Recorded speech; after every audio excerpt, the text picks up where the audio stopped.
Welcome to the Neural Implant Podcast, where we talk with the people behind the current events and breakthroughs in brain implants in an understandable way, helping bring together various fields involved in neuroprosthetics. Here is your host, Laden Yurachek. Hello, everyone. Welcome to the Neural Implant Podcast. I'm really excited about today's guest, Chad Andresen. So we've actually known each other for a while. We've been talking for a few years. Now he's going to be talking about his new startup, his new company, neurotech startup is Lunosa, and it's a minimally invasive neurostimulator for sleep apnea. But we also really want to talk about his involvement with the previous company that he helped found, which was Stimwave, which is a minimally invasive pain treatment system. And if you may have been following this in the news, Stimwave was in the news for, I guess, defrauding insurance. Is that what it was? And the CEO was put in jail, not Chad. And so actually we had met during this time. So it was a little bit like, ooh, I don't know what's going on. Is Chad involved somehow? But as far as I know, you're not in jail and have never been in jail. So, but I think there's a very interesting, perspective to see this. And obviously we can't talk about everything, but the case has already been done. There might be some other things, but I think this is going to be very interesting, very unique point of view from the one of the guests of the Neural Implant Podcast. I don't think we've ever gone through this before. So Chad, this is great to finally have you on. And do you want to introduce yourself better than I just did? Well, there was eclectic, and that's sort of my name of my game. But yeah, I'm Chad Andresen. I'm a biomedical engineer by training, and I've spent the last 15 years in neurotech, some research in university. But yeah, I've got about 47 plus patents, and as a leader in neurotech, I took that company we're talking about from inception to 50 million in revenue. And since then, I've spent a lot of time working on startups, and so the last few years collectively raised about 25 million across a number of startups to keep things going. And so worked on a company called Lunosa, which is a spin out of a company called Microleads. And we've been raising money and did a successful bridge round recently for sleep apnea. But yes, that's a little bit of my intro. And then also my favorite part to always add is I am an honorary neurosurgeon, but only in the country of Turkey. So that's a story for a beer. I always say, buy me a beer at the next conference, and you get to hear the excitement of my time in Turkey. So are you doing those hair transplants that Turkey's famous for? Yes, if you've seen my hair, you might think there is some hair transplants involved. It's just too luscious. Yeah. Okay, so how did you get into this? Let's start from the beginning. I mean, that's a lot of patents, and it seems like you've started from this entrepreneurial bent, right away. So how did this start, and then how did this, I guess, transfer into Stimwave, and how did that start too? Yeah, so I was a biomedical engineer. Every project I took on in college, it was, I very much had the mindset of how can we make this real? How can we make this into hitting the market? So I was just, as an engineer, trying to problem solve, bringing this to market. So bringing this to a business. And so I spent a lot of time going through the entrepreneur courses. The university was funding a ton and classes were open. It was like entrepreneurs welcome. It was a massive push at Arizona State in the year like 2008 and beyond. And so every project I did, we tried to make a startup out of it. And so our senior project in college, a group of mine did a capstone, and we got, almost $100,000 in funding out of college, and it kept growing. And then by the time we graduated at the end of the year, we were like, I don't want to do this anymore. we're so tired and wasted. So we all went on our own ways. But out of the university, one of the labs I was doing phrenic nerve pacing for ventilator relief back then.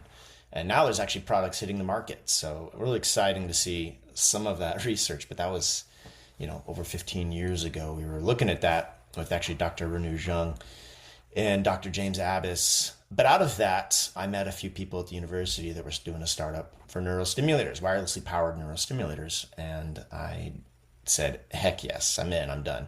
And I was trying to do a software startup at the time on my own. And I spent 6 months making iPad apps in 2010 in a dark room.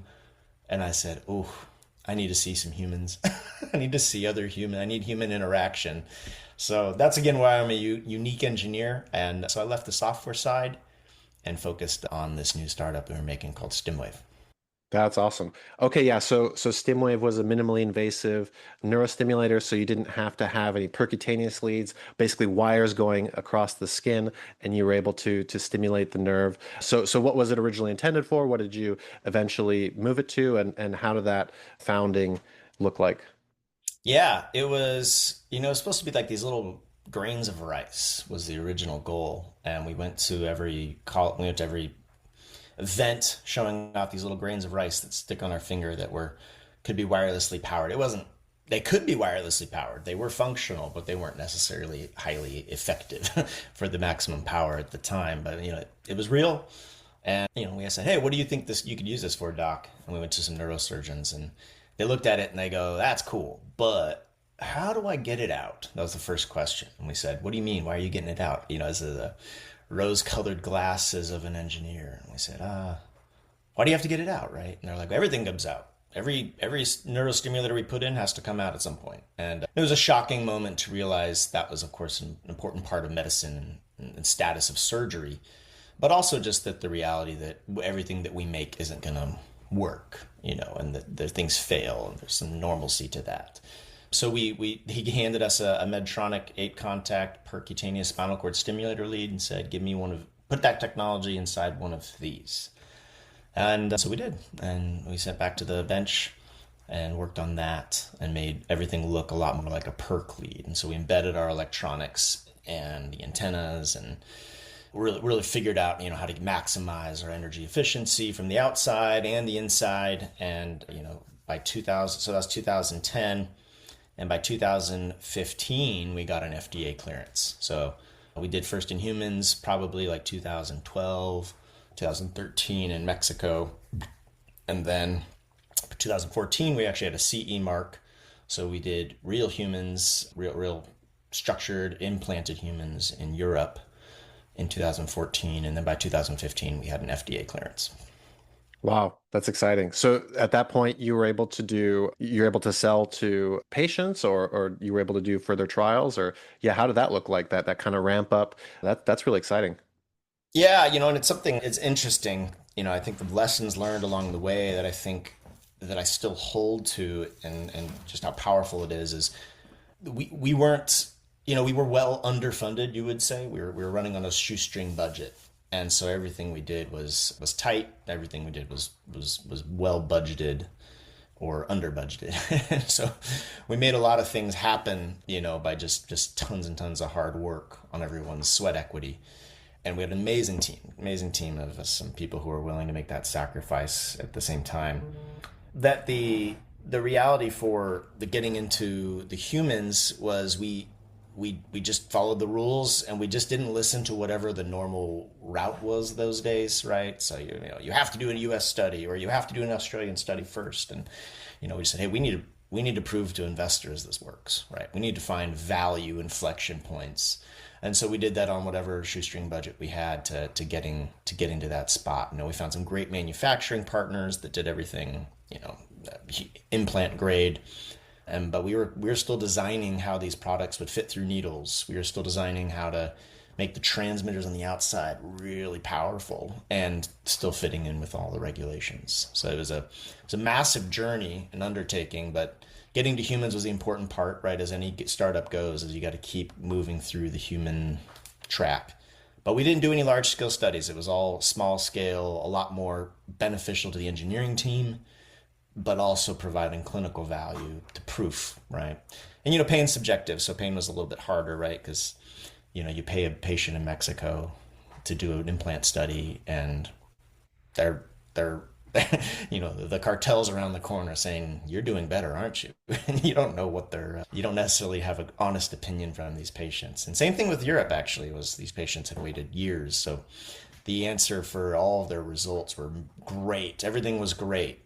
And by the time we got to humans in the US, let's just say the United States patients are vocal and opinionated. And so everything we thought we had right, we did not. The patients hated everything. So every wearable, every belt design, nothing, absolutely nothing was acceptable, except that it was great in Mexico, it was great in Europe. But as soon as we came to the US, it was this sort of hilarity of, no, I'm not wearing this. Ah, that's annoying. What's that light for? What's that touch? And it was just a classic American reality. And that was what we needed. We needed that input. So, even though we didn't hit all the right, maybe all the expected ways that every startup was supposed to do, getting to America was definitely the most important point and probably the most useful. So we spent another year, even though we got FDA clearance, we made some amount of sales. I put that first dollar, that first check on the wall that I was there, first sales rep, first person submitting invoices. We're like, how do we get paid? I don't know. Do we need to get paid? I don't know. Let's do this. Because we were still in that R&D phase. We hadn't grown a sales force yet. We were just trying to get things done. But it was helpful to have some amount of revenue, but it was tiny. Wow, that's exciting. That's really cool. And so your role there, you were sales at that time, or what? Yeah, I shifted around, and like I said, I'm a unique engineer. So I headed up all product development until we got to the FDA clearance. And then once we got FDA clearance, I switched over to sales and marketing and focused directly on building out a sales force, training a sales force, and then really being a lot more of upstream marketing to the R&D team. Yeah, the R&D team showed up to the first few cases, and then they saw, and the patients were calling, and they saw how much work it was, and they were like, I'll be back in the lab. Please don't send me out in the field again. So I was the only person that half enjoyed, being out there and experiencing. Yeah, it was life changing. Watching patients' lives change before their eyes. It was incredible. And so that was nice. And so that kept me going out there, because again, your nose to the grindstone, working in the labs, hours, shoestring budgets, pumping, keeping investors happy, and then suddenly you have a happy patient at the end of the day. It's a very rewarding feeling. Wow. Yeah, exactly. And then you, as the strange engineer, the little bit more people person who's not afraid of the sunshine, actually getting out there, that's especially rewarding. Yeah, it makes it really good. Okay, so what happened next? I mean, things kind of went crazy a little bit, and from what it sounded like, you had stepped away or something like this, or you weren't as involved, or what was that story? No, I was always super involved till the end. Always the second person to get called and to help manage things. I'd say that there was a crazy from the beginning. I think we had just tons and tons of pressure on us, and like I said, that constant wearing of many hats, and it's a really dangerous thing. I think it's sort of a lot of red flags and lessons learned. But we were just everyone was on a constant grind to the end. There was a lot of, in the leadership side of things, you could say it was definitely an abusive relationship. I think that's the best way to put it into. It's this abusive / even cultish type of mentality that comes through of, this is your life, this is all you're working for, this is, our success is together, we're all in this together. Yet, threats of firing and threats of getting rid of everybody on the engineering team. So you had this just really strange, like I think they call it the back and forth, right? Oh, I love you, and oh, you're destructive. You're the worst. And so it's this give and take of we're doing great, and then we're also dying, and you're the problem, and it just, everyone was affected, and so you just sort of just kept grinding because you thought this is the only way it was supposed to work. And so a lot of things happen from that, right? There's compromise. There's there's your own ability to see and discern, right? Discerning truth and discerning honesty and discerning what you want to be and who you are, as well as doing the right thing.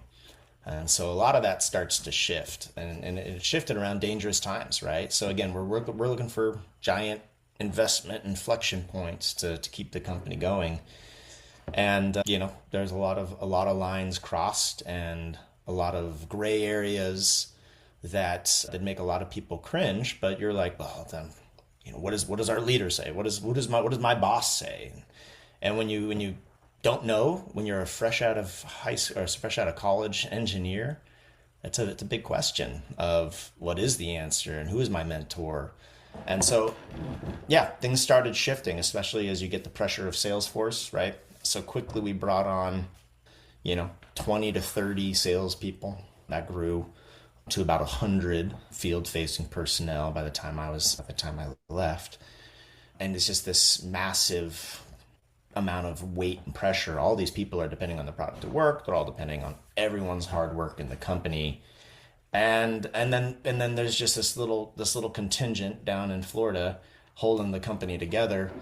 And then at the front of it, there's nobody except one person really running the company, right? And there's just the leader making all the decisions. And so that micromanaging, nobody had any leg room to do anything they wanted to do. It was just simply always from the top down micromanagement on everything. And so you're frustrating a ton of salespeople. You're frustrating every person working in the office. Nobody's autonomous. And again, that just creates either a resentment, or if you can just be happy in it, you just live in the flow, right? And how do you live in the flow of just, if it's a bad idea, if it's a good idea, if it's a immoral idea, right? How are you supposed to discern that if you don't even, if you're just one of the cogs in the wheel and making those decisions happen? But, eventually some bad decisions were made. Really bad decisions. I'd say a lot of bad decisions were made that are just, of course, the day-to-day business, right? You don't know. There's risky bets on making decisions. Then there's bad decisions that affect came from a dishonest place. And so eventually around 2017, 2018, some of those decisions were made. And while they didn't necessarily affect anybody's, patient health at all, it did put some things at risk, and it ultimately led to, a Medicare fraud situation. And so Stimwave was at the forefront of a Medicare fraud component that was put into the kits, and eventually through the courts that was proven, and then that also, was to put the CEO in jail. Wow. Yeah. So what I had heard, Stimwave originally had these longer grains of rice or something like this, maybe basmati rice or something like this, a black rice.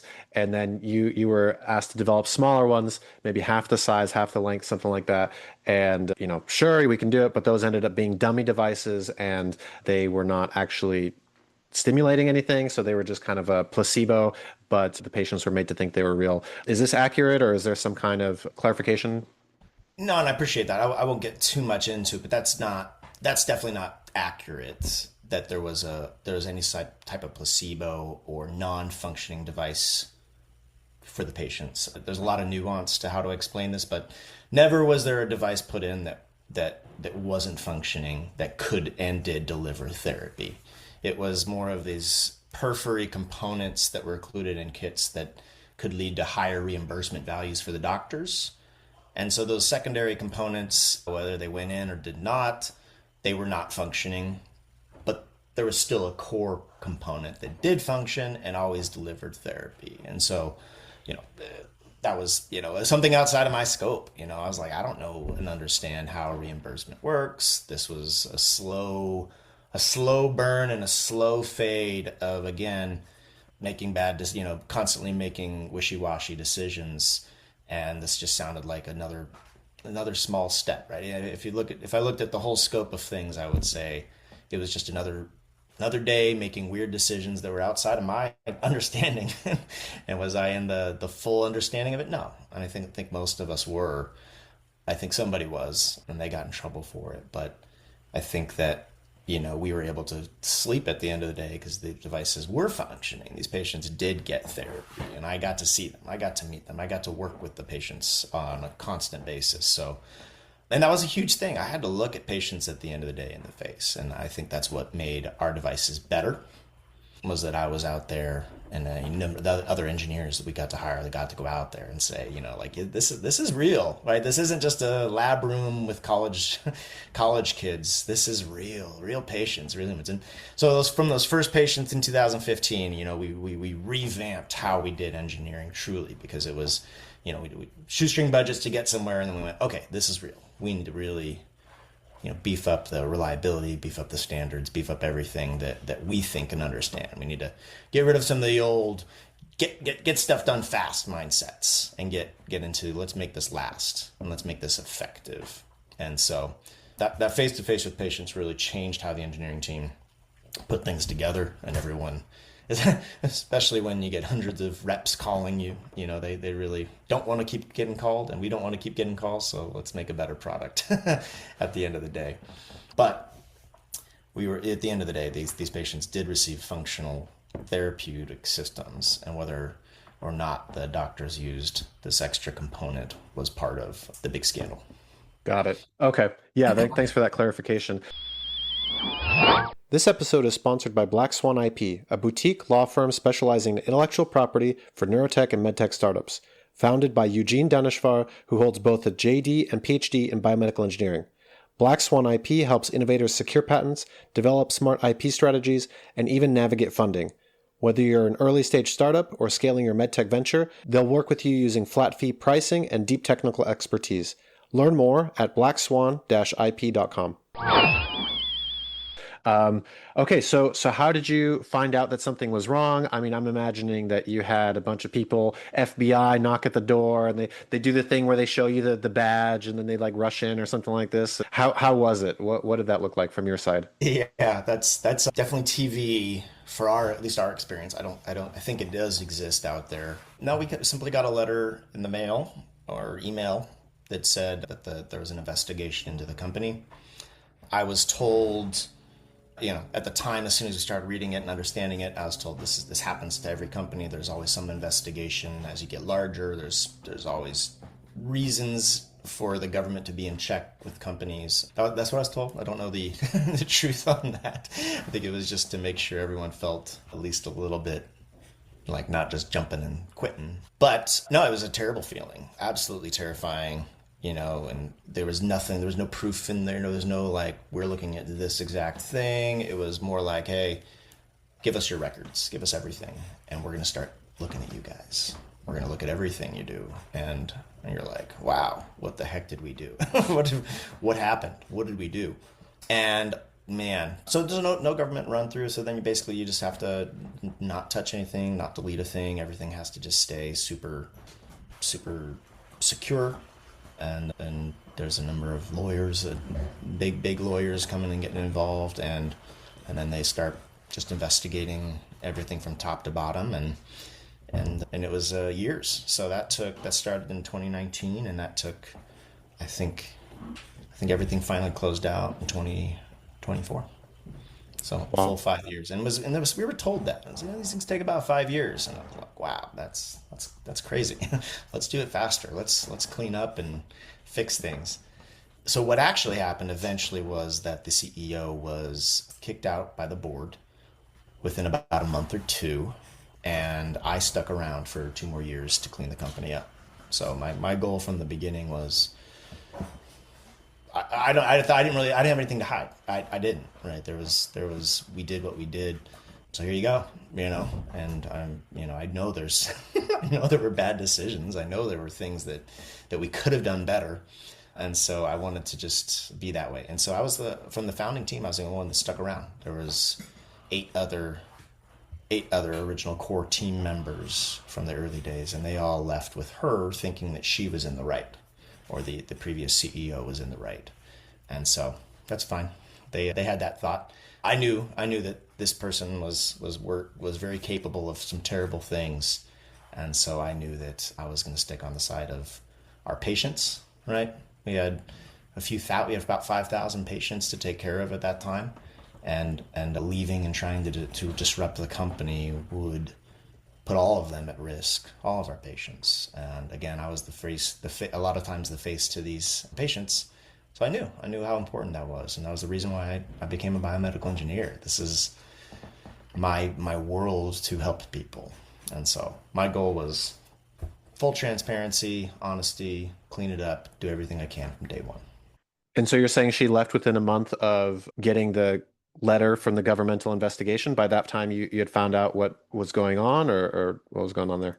This is a long story, and as much as reality and telenovela that could be another long segment. But there was a lot of questions, a lot of problems. I could say one thing that I learned that I wish I had more hindsight into was We hired a lot of amazing people from the industry through the years, and they all left very, very quickly, or they were kicked out very quickly. And one thing I'd have to say is we had tons of these people, and why were they all leaving? Why were the good people from the industry, highly experienced med tech professionals, med device, neuromod, why did they leave as fast as possible and never look back? And that was a question the first few I said, okay, they just weren't a good fit. And that's totally true. Totally. And that's what we told ourselves. And then it just kept getting worse. We were losing financial people. We went through about 30 different financial people. So there's all sorts of problems that were surrounding everything, and people wouldn't stick around. So I'd say one of the biggest red flags was that when you have good tempered people from the industry leaving and dropping like flies, you have to take a second to say why. Why are these highly professional people? And sometimes it's money, fine. Again, there's a few that are like that, but they should have known that before they came in. And then there's the reality that something bad's happening out there that I don't necessarily understand as a young professional. And so eventually she left within a few months of that letter, and then went and started a competing startup right after that. So the court cases took about 2 or 3 more years to substantiate, and eventually that came to its own head.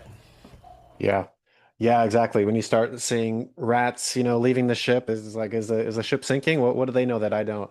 Okay, great. So at the end of the day, she was found guilty of the Medicare fraud. And what are some learnings, or what are some lessons learned from this? What advice do you have for people potentially going through, the startup process, or anybody? Yeah, I'd say that if you're fresh, I'd say a few things that I learned. I was fresh out of college. I've had plenty of little jobs. I've had great PhD advisors and university level bosses.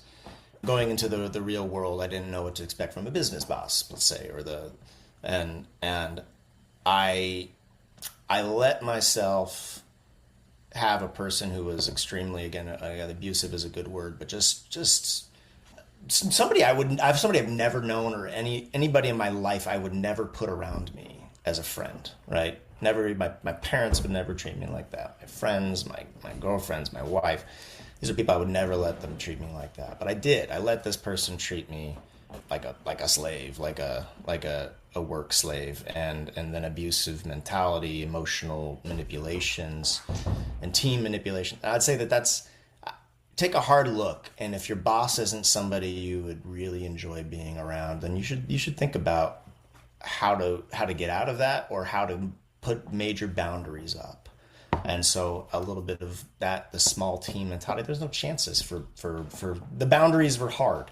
You're working late and all that stuff. So I'd say that was one of the biggest things I learned, was don't let anybody, even if it has the potential of millions and millions and millions of dollars. And that was what we were told constantly, right? Just to keep us around to withstand the abuse. And so that was, don't do that.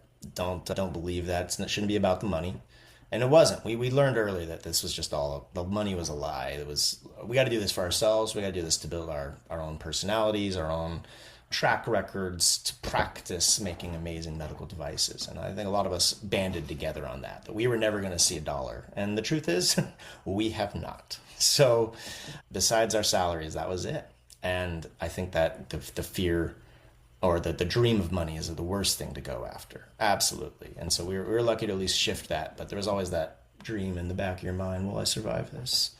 The other thing I learned is giving up early is okay. And in that same vein, I grew up a sports, highly athletic and competitive person, playing national level soccer. But, my dad taught me, don't ever give up on a team in a season. Like when it got really tough, I'm like, Dad, let me quit, please. Let me quit this season. And he's like, you gave a commitment. You can end it this season, but you gave a commitment for a full season. You're in a top league team. We're paying money. You gave that commitment. So now you need to follow through and do what you can to survive. But you can be done at the end of it. And I applied that in this reality, and I don't think I should have. And I think I didn't know how to get out. And by that time, I had, all the patents were in my name.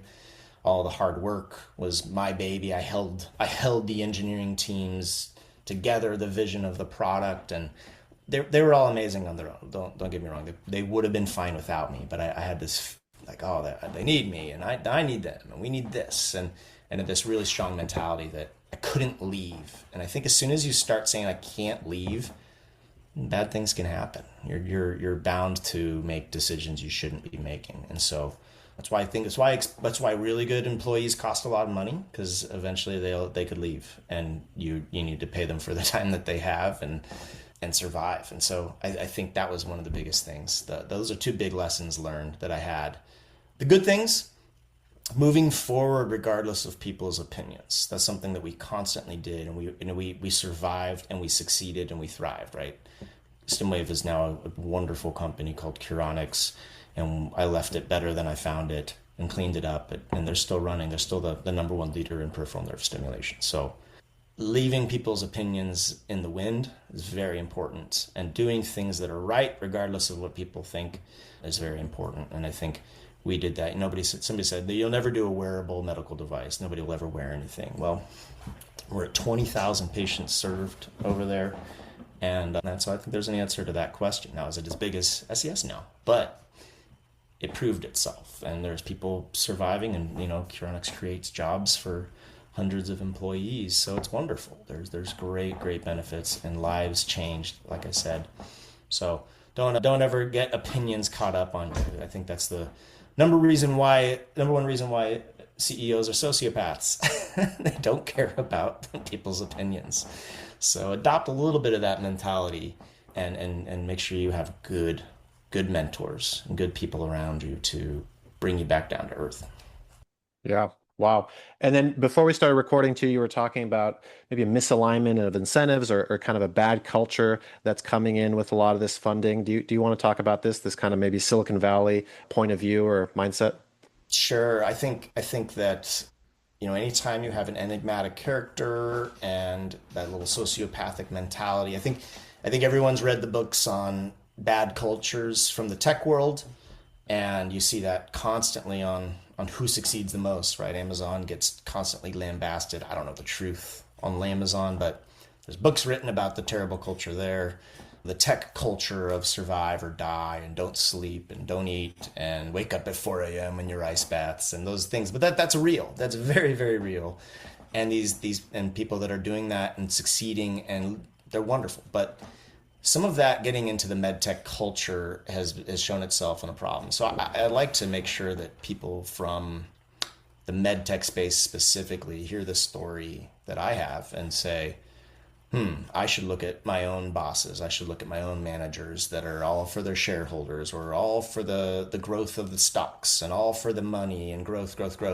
And remember, and I think it's why there's a big distinction on this technologies, is the amazing lives of patients. But why does med tech take years on years compared to, starting Uber and getting a few $1 million within 2 years, right? There's a big reality. So I think to the med tech, to the Silicon Valley mindset that has invaded a lot of these startups, just to remember a lot of the lessons that I've learned there is to say, hey, you're not supposed to be manipulated. You're not supposed to be tortured. You're not supposed to live for the dollar. You have patients at the end of the day. Remember, these are your grandmas, your cousins, your sisters, your aunts, your best friend's mom, and those are the people that you're treating, and to treat that with the highest regard of what you're doing.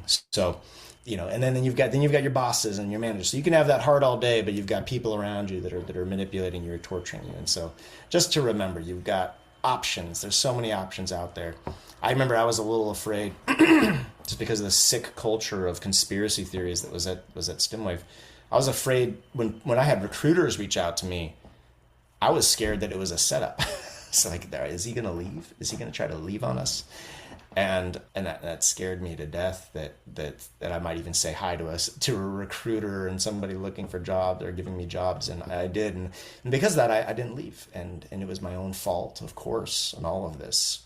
But I just want to send that love line to anybody in the tech culture that's invaded into med tech. And I know a few of them out there that are constantly turning over. They're constantly looking for work. They're not commercialized, and it's already a bad culture. So I just want to encourage everyone to to find a friend and a mentor and make sure that you're grounded, that you know, just ask questions. Hey, is it okay that they say a pizza party is the only incentive we have for working late? If I miss time with my kids, if I miss time with my family, is a pizza party worth it? You know, those are some good questions. Oh, Thai food instead of a pizza party? Maybe. No, don't succumb to that. Put your family first. I'd love to hear your hierarchy of different takeout foods. But yeah, so that's really interesting. And I think you're right. Like kind of having these patients at the end of the day can keep you grounded and makes it a little bit more real. And the benefits are not just, shareholder value or, more money or something like this. You have this other thing, more important thing to fall back to. So, okay, great. On this last section, I want to talk about your new startup, Lunosa. And so minimally invasive neurostimulator for sleep apnea. So sleep apnea is when you kind of like choke in the middle of the night, like you're kind of swallowing your tongue and you can't breathe, and you can stop breathing for like up to a minute at a time, 20, 30, 100 times a night or something like this. And it's quite bad for cardiovascular health and just general health and everything like this. You're essentially choking 100 times per night. So yeah, do you want to talk about this startup? Yeah. I think it's, I left Stimwave in 2021. We were just building a sales force. The R&D was low. I was getting really bored, twiddling my thumbs. And then the company went through a restructuring. So it was, the budgets were just shrinking. And so I was like, all right, I need to go do some new things. And I was just itching. So I found a group doing some really cool work on electrode technologies that are unfolding and self-expanding and growing. And so we started work with where is the best neuro target right now. And honestly, sleep apnea was as a single competitor neuromodulation product. Sorry, there's no competitor. There's only one product on the market. And they had at the time, it was like a $7 billion market cap by themselves. And I said, that's pretty incredible. And we looked at the sleep apnea world, dived into that. And it's insane. It's a massive, massive problem. I don't have CPAPs or know anybody really in my immediate world, which is just my wife. So there's nobody sleeping with that in my bed. And the reality is, yes, they're sleeping in their mouth. There's up to like 50 or 60 events a night where you're losing your blood oxygen level. Like you're down to 90 and 80% by just your mouth and your throat, and your palate, your soft palate is just getting in the way. And it's massive. Currently they're using CPAP machines, those nose guards, 5 to 6 million units every year globally. It's a ton. The one monster in that space is called ResMed, and they're a $35 billion company. And they've basically left everybody in the smoke in the rearview mirrors. There's one Philips has a small respiratory division that just, they're probably the next in line, and I don't think they're maybe towards $1 billion max, right? Instead of 36 on that side of things. So huge opportunity. And Inspire from 2015 just cranked it. They cranked it. They didn't care. And that's my great example of opinions. In the court of opinions, you will die on the court of opinions. And they didn't.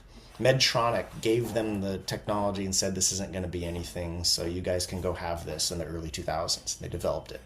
I saw these guys at NANS in 2014 present on this technology, and I was bored out of my mind. And, we were at the time, 2014 was, 10,000 hertz ECAPs and brain computers, and it was so early in those days. And I was like, and this guy has a single electrode on a nerve in the neck, and it listens to you breathing and helps you breathe while you sleep. And I was like, this is boring. And so that was John Rondoni, the CTO of Inspire still. And so I've caught up with him on a regular basis now. I laugh. I'm like, you were just laughing at us all the way to the bank. We were all snickering at you, and you guys didn't care. And so it's a beautiful story. Inspire is a great company, great technology, but we had an idea to fix it, improve it. My world of minimally invasive injectables, I learned how to teach physicians, I learned how to teach surgeons how to do these really crazy techniques and technologies. So that was the important part of where I come into play. And how do we get a minimally invasive version of this? So currently, Inspire is a very invasive surgery. They're opening your neck and they're finding your hypoglossal nerve. And your hypoglossal nerve has like 7 to 8 little branches, and they will find the right ones. There's good ones and bad ones. And they'll find the right ones and then put a cuff around it. But these are like little pieces of spaghetti. So it's like spaghetti surgery on a table, on a single patient, every time. Fastest are about an hour, and the usual case is around 2 to 3 hours to get this done. So at the end of the day, it pushes the tongue out of the mouth, which is what you want. But those same nerves also pull the tongue back in. They pull the tongue back into the throat. And so the challenge is, how do you create an injectable device that is selective around those spaghetti branches, wide enough to capture all the spaghetti branches, and then doesn't stimulate all the surrounding muscles around everything? Because all those other muscles, even though you're on a nerve, there's muscles you're framed around, and those also get in the way. So how can we get that done? And we figured it out with this thing called the nerve net. So imagine all of neuromod right now is basically fishing with a pole, right? So you're out on your boat, you're fishing for fish, you got a fishing pole, single line, throw it in, hoping you capture the nerve, pull the line up, you get the nerve. Well, we haven't created a net. It's like fishing with a net versus fishing with a pole. And that fishing net expands around the nerve, grabs all the plexuses and this important zone of retractors versus protrusors of the muscles of the tongue. We created a technique that gets you right there, selectivize with 8 contacts around that area, so you can choose which ones are the right ones, ignore them or block the bad ones, and really be able to deliver the stimulation, again, pushing that tongue out of the mouth and opening up the airway.